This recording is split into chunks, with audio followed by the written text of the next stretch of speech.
All checking behaviors stem from activation of implicit procedural memories that have developed and been filed away on top of attachment data where these needs, one or all of them, were not met. A felt sense of safety, security, protection, and provision.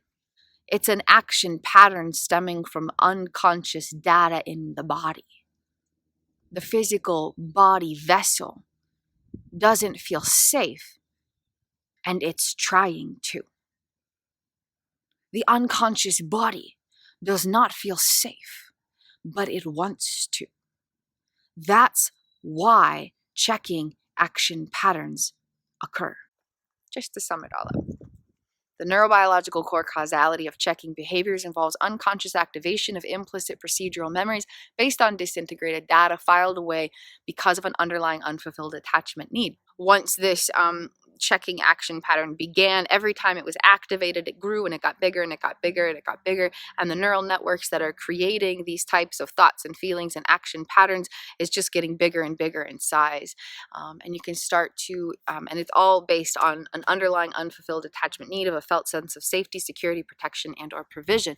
And you can start to heal it by grounding in your observational self, observing the experience, responding to your inner experiencer. Connect with this intention behind the automated experience, acknowledge guardian parts of consciousness who are within the experience, and thank them for the intention of wanting to keep you safe, secure, protected, and provided.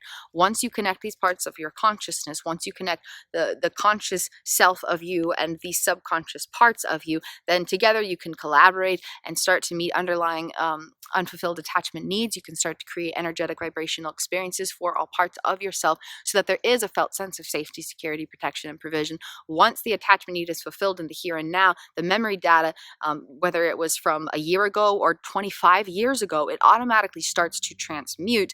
And then there's a gradual reduction in these checking action patterns and the styles of thoughts, feelings, and action steps of the body, the gradual reduction. And then once you're kind of in that place of power, you can start to choose new action patterns to implement into your own brain wiring. And you can choose the kinds of thoughts, feelings, and automated action patterns that you innately experience. You can start to choose them by growing those energies inside of your neurobiological wiring.